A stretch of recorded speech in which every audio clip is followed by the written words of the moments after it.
47 years ago, Texan Ronnie R.P. Phillips started coming up, spending Thanksgiving and pheasant hunting with the Hancock family. Brothers Steve and Don Bomber Hancock.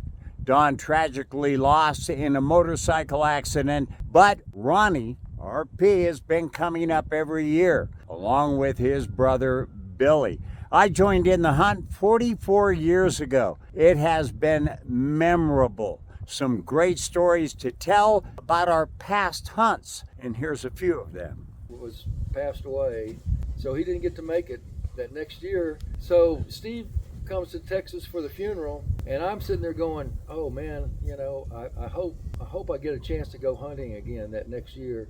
And so Steve comes to Texas and for the funeral, and I'm wondering what to say to him, and he comes up to me, and the first thing he says is, I hope this doesn't keep you from coming to Nebraska this year. And I just went, wow, you know, that was pretty powerful. You know, his time of that time of loss, and that meant a lot right there.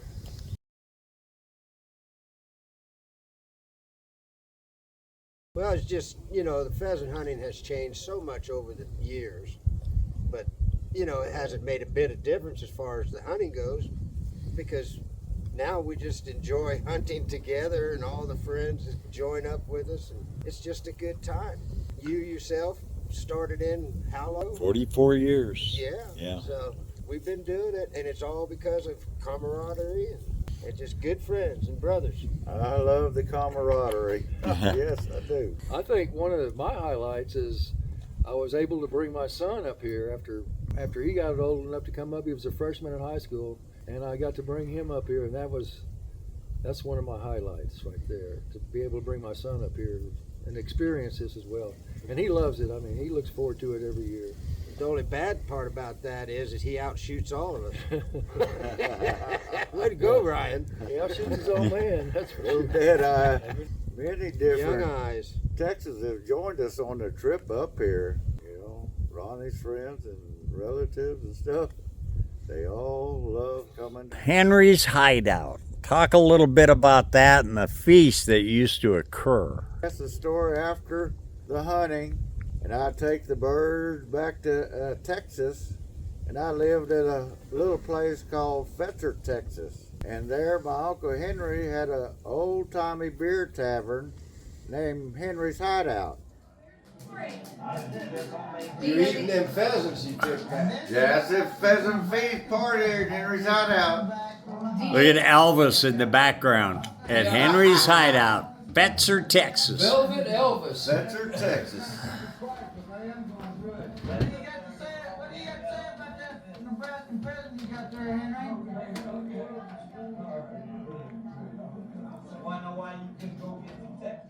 And I'd get back with the Nebraska pheasant, and we'd tell all our neighbors we're going to cook up some Nebraska pheasant.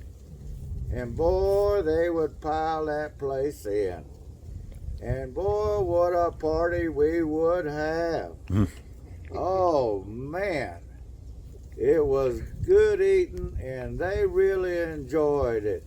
And I still have old timers today that tell me about, I remember them good pheasant feasts we used to have back at Henry's Hideout. This was back in the 80s. Yeah, with the old brown gravy. Oh yeah. Is that Nebraska pheasant stuffed one still sitting on the bar? Oh yes, I got a Nebraska pheasant in the bar, the old-timey beer tavern. Yes, sir. Well, you'll be back next year. We've gone to controlled shooting areas now. Our pheasant population is way down, and we've had to resort to controlled shooting area. But, you know, kind of compare that, you know, what our population in birds has done in the state and how we're dealing with that now as far as using controlled shooting area. Kind of hard to put in words, I know, but. Well, it used to be, you know, we hunted all wild birds, and, you know, we'd get a limit, maybe 1 or 2 limits during the week that we were hunting, but You know, it was pretty exciting hunting those wild birds. That was exciting. But actually, the controlled hunt is a lot of fun as well. So, but it's not really the numbers of birds and the hunting. It's more of the friendships that we've made, and that's why we come up here every year. I mean, you wouldn't do that every year for 47 years in a row unless you love the people up here like family. That's why we come. Yep. You know, controlled shoots are a lot of fun. You know, don't let anybody tell you that they're not, because, you know, the birds get up good. If you go to a good place, they fly good, the whole ball of wax. So, and usually you're a little closer together on your hunting people in a line. And so there's a lot of talking and, you know, just everybody having a great time. A lot of BSing going on.